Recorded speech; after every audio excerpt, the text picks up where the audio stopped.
What is going on, everyone? Kevin here for China Mana League, doing another 8-4 RTR block draft.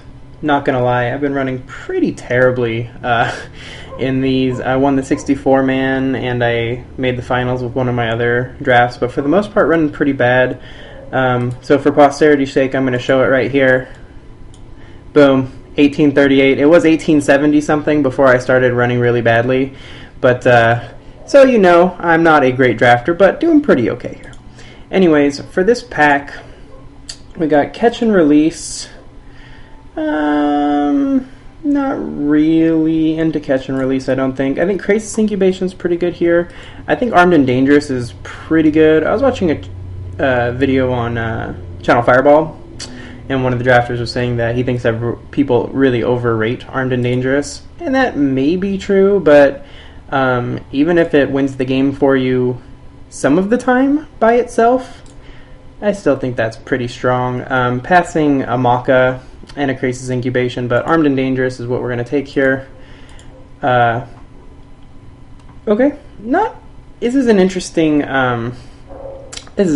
pack because it doesn't look like an uncommon is taken, so maybe there was a mythic.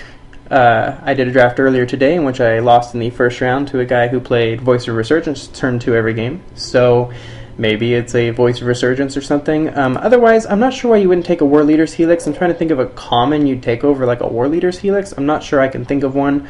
That's going to be the pick for me because I can splash either Armed and Dangerous or I can splash the War Leader's Helix, and either one of them, as long as I'm playing red, I can splash green or white. And if I'm playing green-white, I can splash red, though that's probably less likely. So I think the Crawler's pretty okay. The Gorgon's good. I've played the Blood Scrivener a few times. I mean, he's basically a 2-1 for 2 that sometimes has upside.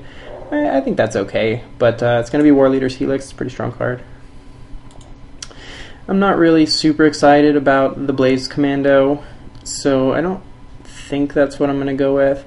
It's not a late Tithe Drinker. It's only pick 3, but hard not to like Tithe Drinker. I haven't really played Blaze Commando at all, but you're not really doing probably a ton of instant or sorcery spell damage, and a 5/3 is not that amazing because you just can get chump blocked by like a Selesnya Sentry or something. Well, not chump blocked, but traded with like a Selesnya Sentry. So even though these are my first 2 cards, I think I'm just going to take the Tithe Drinker here because I don't care about the Smelt Ward. Steeple Rock is fine, but it's quite a bit worse in my opinion than the Tithe Drinker. Could also take the Guildgate, but I think I'm just going to take the Tithe Drinker and see what else comes my way. If several more Tithe Drinkers come this way, then, you know, maybe we'll play that. So a lot of interesting cards coming our way, because there's another I would say that's a pretty good card. Interestingly, what's not coming our way are red and green cards, or really even red and white cards. It might just be the packs. We've only seen... this was passed to us, and we opened this, obviously. So, kind of hard to get a very clear signal in these kind of drafts, in my opinion, at all. But especially, well, pretty much at all. I don't love Riot Piker. I can take a Fatal Fumes. It's okay. It goes okay with the Tithe Drinker, I guess. I think Blast of Genius is probably pretty good. LSV likes that card, but I don't look blue. That's like the one color I don't have yet. I don't really want to take a Clue Stone at the moment, and there's no gate for us, so I think I'm just going to take the Fatal Fumes. Yeah.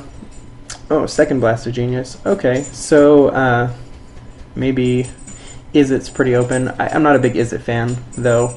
I'd much rather play really Orzhov, Boros, or Gruul. Really, any of those. Just not a big Izzet fan.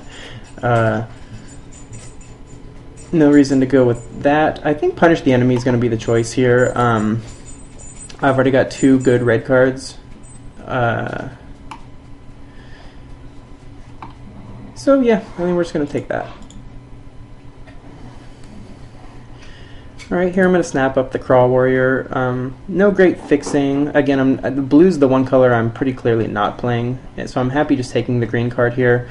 I'd be okay not playing the Fatal Fumes or the Tithe Drinker. I'm still kind of open right now, and I'd like to play Armed and Dangerous, War Leader's Helix, and Punish the Enemy if I can. Tithe Drinker is good, but these 3 cards are quite a bit better in my opinion, and I like Crawl Warrior a lot, so... Don't love any of these ones too much. I guess I could take the Feral Animist. I've seen it work okay. I mean, it's always going to be X1, or much of the time it's going to be X1, but if you can get in there, you can deal a ton of damage with it. So if you can get like a Rogue's Passage or some way to get this guy through, he can do a ton of damage. The other possibility is Wear and Tear, but while I like the utility of that card, I don't really know that I'm going to be playing both those colors that heavily. That being said, I mean, the Selesnya Cluestone's probably fine, but I'm going to take the card that's in Gruul.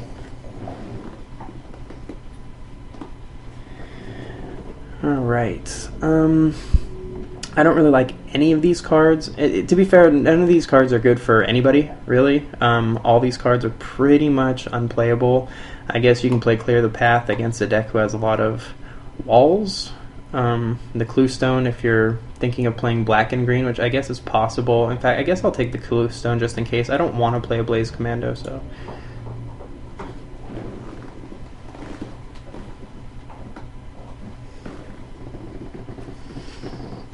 Okay, very interesting. First Blade Wield. So that's... Well, it's hard to know in these drafts whether that means anything or not. I don't think, I mean, to make Catch and Release good, you gotta be fusing it for 9, and I'm not gonna be doing that. I think I'll snap up the First Blade here. Deck's pretty all over the place at the moment. I would say probably not gonna end up playing the black cards and probably just be some sort of Naya blend. Being that that's the case, I think just the best pick is the Cluestone here. I don't want to play the Sentinel. Still don't want to play a Blaze Commando, although I guess it's better in a Boros deck, and I do have some burn, but I just don't think that guy's very good. And I think, let's see, what are we looking right now? One green card, lots of red and green. I guess I'll just take the Boros Cluestone. And there's a Gruul Cluestone. Again, I don't really want to play the Mace Sentinel, so I'm not going to play all these Cluestones, and hopefully we won't have to play hardly any of them. But at least it'll give us some fixing potential, even though it's not great going into packs 2 and 3, in case we open something that we really want to play. And again, I mean, I guess I could take the Izzet one, but I don't want to be an Izzet. I guess I'm not going to play 3 Gruul Cluestones, so I can take the Izzet one. Almost certainly not playing Awake the Reflections, but I guess we'll just pull it. So at this point, we could be red-green, black-white. I would say, though, black is by far our weakest, although really we only have 1, 2, 3, 4, like, out of these cards we have 5 cards in the colors I want to play. If we get a ton of Boros cards, I would go that way and just splash an Armed and Dangerous. I think that would probably be fine. I'm not married to the Feral Animist at all. I would say the first pack went pretty weak. Still very open, which is good and bad, because you're not going to get a clear signal in this pack until a few picks in, probably, unless you just pass something silly, which actually happens in this format a fair amount, I find. But I guess we'll see. So far, I would say this isn't going well. A Stomping Ground, huh? Yeah, what is a Stomping Ground worth these days? 3.5 or so? 3.5? Alright, that's not nothing. It goes far to say it's actually something. So now's a time where you kind of got to figure it out. I mean, if we do play red, green, white, that actually is not a terrible card because it fixes our mana. I think the best card in the pack for us is Mugging. Cloudfin's good, but we're not playing it. Vizcopa is good, but I don't want to commit that much to a Orzhov deck at the moment. Basilica Guards is fine, but not what you're trying to do in a very aggressive deck. And because this is worth 3, I might just take it over the Mugging. Mugging is the best pick for us if you're not going to rare draft for value, which there's something to be said for rare drafting for value, and there's something to be said for trying to win, and I'm definitely trying to win. And almost certainly playing red, so Mugging is probably good. But if I'm playing Naya, Stomping Ground will help, and I'm just going to take it right now. Alright, well clearly the guy to our left also is not playing blue, because this card is silly good if you're playing blue. So, it's a pretty janky pack in general, other than the blue cards. Stolen Identity, Nimbus Swimmer, I guess Death Cult Rogue's pretty good. Keymaster's okay, but the rest of these, I guess this pack is mostly, all the good cards are blue. And this person to our left took a common, so they're clearly not blue. This is actually pretty disappointing, I would say. There's not a single red or white card I want to play. I guess I can take the Towering Thunderfist here. Definitely not going to play a Stolen Identity. Not going to play a Nimbus Former. I mean, not blue at all. Definitely not going to be playing a double black, so I guess it's a Thunderfist. I don't even like this card. Like, I hope this card doesn't make my deck. Okay, this is a little better. Again, not really seeing any green cards, so at this point it's probably between the Firefist Striker and the Skyjack. I have no creatures right now, which is not great. In fact, I would go as far as to say it's pretty bad. The Striker is good in any red deck. The Skyjack's obviously only good if we're playing like red-white. If we play red-white splash green, the Skyjack's pretty good, and if we play red-green splash white, it's not so good. So, being that that is the case, I think I might take the Firefist Striker. We're certainly playing red. It's the only color we know we are playing. Almost certainly not playing the Tide Drinker or the Fatal Fumes. I do like Verdant Haven a lot, but we're not even sure that we're really playing green for green. We might just splash it, so I guess I'll take the Firefist Striker.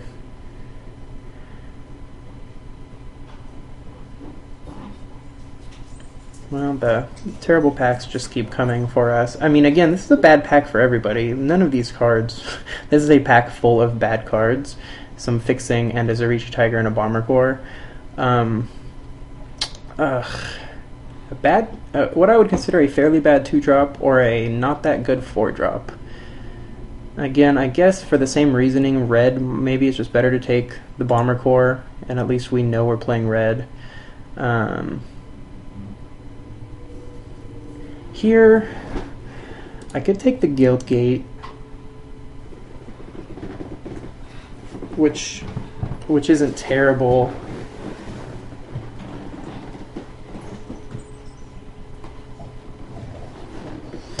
Or I could take an Angelic Edict, which is good, but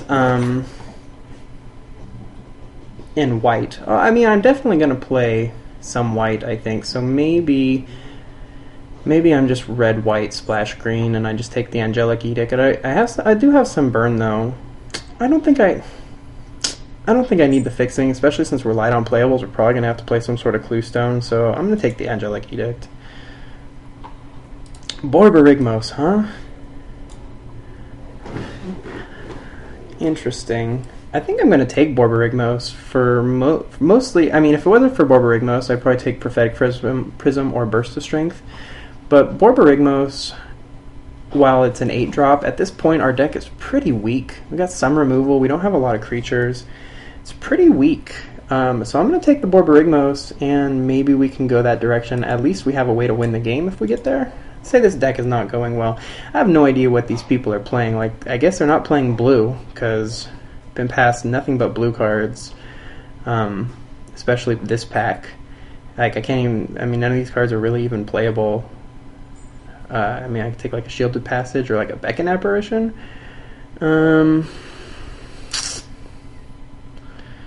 Yeah, this is pretty horrendously bad. I would go as far as to say. I guess I could play a Beckon Apparition. My god, am I going to take Beckon Apparition here? Or do I want to cut something? God, I'm going to take Beckon Apparition because I might have to play it, and I'm pretty depressed about the fact that I am even considering having to play it. Main deck Beckon Apparition. Yeah. Well, I guess that's pretty much all you can say about that. Again, I mean, there's black cards, but they're not very good, so it's between a Massive Raid, we are playing red, Massive Raid with no creatures, or a Night Watch with already several 5-drops. I mean, I need creatures, but I don't think Night Watch is all that good. I guess I'll just take the Massive Raid and hope that it gets better. see myself making a YouTube video of me talking to me, telling me it gets better. I know drafting sucks right now. Just don't know what the hell's in these packs, which look generally pretty weak overall. It gets better.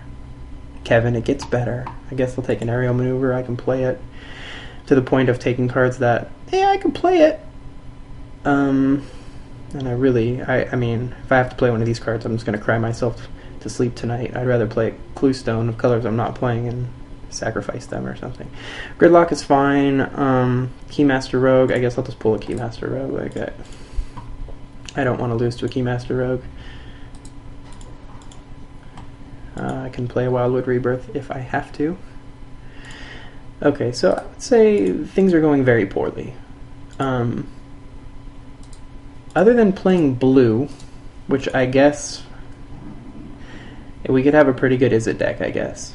So when I was saying I didn't like Izzet, I guess I could have played an Izzet deck. Interestingly, Armed and Dangerous is not very good if you have no creatures. This deck is pretty terrible. So I'm not expecting a lot out of this one. Didn't see really anything other than blue cards. So Rest in Peace probably isn't going to do it. Bloodfreight Giant's pretty good. I think it's probably the pick here. Let's see what our choices are. Impact is really good, but at this point we have 8 creatures. And an Explosive Impact isn't going to win the game for us by itself. Definitely going to need some creatures for an Explosive Impact to be very good. At this point, I guess we are playing 3-color because we just do not have playables. I'm going to hide the black cards, though. I'm not playing either of those. And didn't see any Orzhov anyway. Like, was not past any Orzhov. Was not past any Gruul. I was thinking the other day, maybe there's been a popular draft strategy is to get yourself into a Gatecrash guild, because then you get all your cards in pack 2. But I've noticed that I think everybody who's playing 8-4s, or many people, already know that strategy, so everyone's forcing themselves into Gatecrash, which I think leaves open a lot of the RTR guilds. So maybe we can get Naya here? But either way, we're playing the red for sure, so the Bloodfreight Giant is going to be the pick.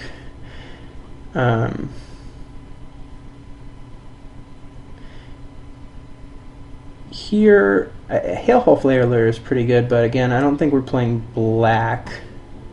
I mean, we do have a Golgari Cluestone, and I guess we have an Izzet Cluestone, but we're not playing black. I think Courser's Accord is pretty strong here, and it's a 6-drop, and our curve's already pretty high with Borbergmos at 8, but I don't really have much to make Fencing Ace good yet. I guess it could pick up some tricks.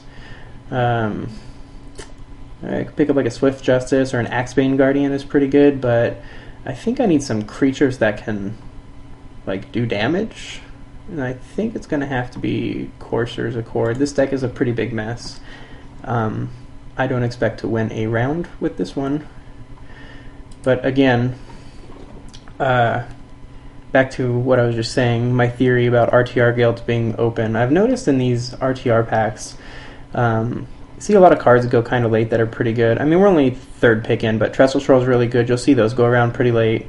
I could take Sunspire, but I think we're still kind of low on white cards. I mean, we're pretty solid 3-color, I guess. But I mean, this is between these two on which one's better in the Selesnya, Go-Gate, and Krauser Monitor. Either one of those are fine, but I'm going to hit the Wayfaring Temple. If I can get creatures out, I think it's probably the best. Alright, so we could have had a pretty sick Izzet deck with Teleportal. But we didn't, and we don't, and we should just move on. I could take a... Here's a couple... Here's interesting. I mean, I could take a Cackler, which is awesome, obviously, if you drop it on turn 1. But I don't... I mean, our deck is... This is the problem with our deck, is it's just kind of like all over the place. It's kind of not good all over the place. I would say being not good all over the place is not a great position to be in. Is the Cackler, I would say that the Justiciar is pretty good, but I don't want to be playing double white if I don't have to. Teleportal's pretty sweet, but I would take the Avenging Arrow, but I need creatures, so I don't want another Courser's Accord either. My curve is so high. So it's the Herald or the Cackler, and I think the Herald's safer. maybe the Cackler's a better pick there, but I mean a 2/2 on turn 1 is pretty awesome. But then he can't block, and then my deck just craps out because then I have Bomber Cores. All right, you missed a pick. It was another Centaur's Herald, which means, of course, that I talk too much, and my draft goes too long because I have to start another recording file. So probably should just shut up a bit. I can hide some of this stuff. My deck is still pretty weak. I think the Dredge Beetle's the pick here. Again, it's pretty sick right now. I like Dramatic Rescue a lot too. Eyes in the Skies is actually not terrible because I do have 2 Centaur's Heralds, but I think I'd rather stick with the early drops in red and green, and then we'll still try to keep our white as much of a splash as possible. Again, Izzet flows freely, so apparently no one else likes Izzet either. It's not like I hate Izzet. I mean, it's not one of my favorite guilds, but if every card passed in both directions is blue and red, then I get, well, they're not red, but if they're all blue, I guess it's pretty good. Here, it's kind of a tough choice, actually, between Chorus and Savage Surge. I don't have a ton of creatures, and this is more of a sneak attacker, so I think we'll take that. Here, I like Keening Apparition a lot, but since I'm trying to keep it red-green splash white, I think the Rubbleback Rhino is probably the pick. And I'm going to probably play a couple Cluestones to try to ramp me up. Boros being better than Gruul, obviously, at this point, since I'm mostly red-green. If I was playing like green-white, I would take the Keening Apparition over the Rubbleback Rhino, but I'm not, so I'm not going to.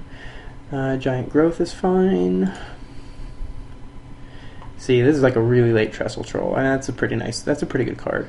I don't have much for Fencing Ace again. I guess I have some Dredge Beetle, Scavengery, and like a Giant Growth. But I think I'm just going to pull the Trestle Troll, although it's not really bad against me. I guess I don't have any flyers, but I think it's the best card here, so. I don't want to play this. This is probably the best card. I'm not going to play that 7-drop. I don't know if I want to play another 5-drop in Gobbling Ooze, but I guess it might like it better than Thunder Fist. I'll just take it. We'll figure it out. Wow. What? Wow, come on, really? So not only is no one's even splashing these colors. This card is so good. I actually think I want a Venging Arrow here. I like Courser's Accord a lot, but removal's pretty decent, so I'll just take it. So yeah, I'm going to build this up and we'll come back and talk about my picks. I think I don't think it's good. I expect to lose. Of course, I've been losing a lot even with decks I thought were good. So what else is new? I'll be back in a sec. Alright, welcome back. This is the way I think I'm going to go with this deck. You know your deck sucks when you're a Naya semi-aggro deck with 12 creatures. And we do have some removal, but it's not looking good. Not overly optimistic about this one, if you will. I think this is the way I want to go about this one. Maybe Massive Raid is just bad in a deck with 12 creatures, and in fact, that's probably true. Although, I mean, I could probably pick off a 2 or a 3 toughness guy. No, I think I'm just gonna lift my curve up and go with either the Thunder Fist or the Ooze.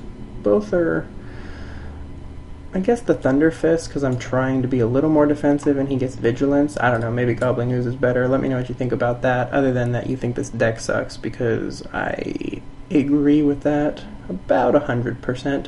I guess I could play Awake the Reflections too. I do have 1, 2, 3 Populators. And a Wayfaring Temple. No, I don't think I want to do that. So let's see what our stats say here. 6, 12, 13. Well, at least I am pretty straight red-green with just a little splash on white. So at least I did that right. And if you're splashing white, you of course want some 3-drops. We're going to play the Stomping Ground. Woo woo! We got a Gruul Cluestone and a Boros Cluestone, which Borborygmus is probably our best win condition, so we're trying to ramp into that. 6, 6, 4. 664. See, we need green and red, of course, early, and we got one white source, so that gives us 9, 8, 985? I think 985 seems okay. I mean, the deck's terrible. 985 is probably okay. Maybe I'd rather do that. 9. Yeah, I think that's it. So this deck's terrible. Let's go to round 1 and get our asses handed to us. Oh, I forgot about aerial maneuver. Maybe I mean, aerial maneuver is not really nearly as good. Tricks aren't nearly as good if you don't have creatures, and I already have a giant growth and a savage surge, so that's what we're going to do. Let's go to game 1, lose quickly, go try to beat our 360 and PlayStation games before the new systems come out, since we have a backlog. See you in round 1.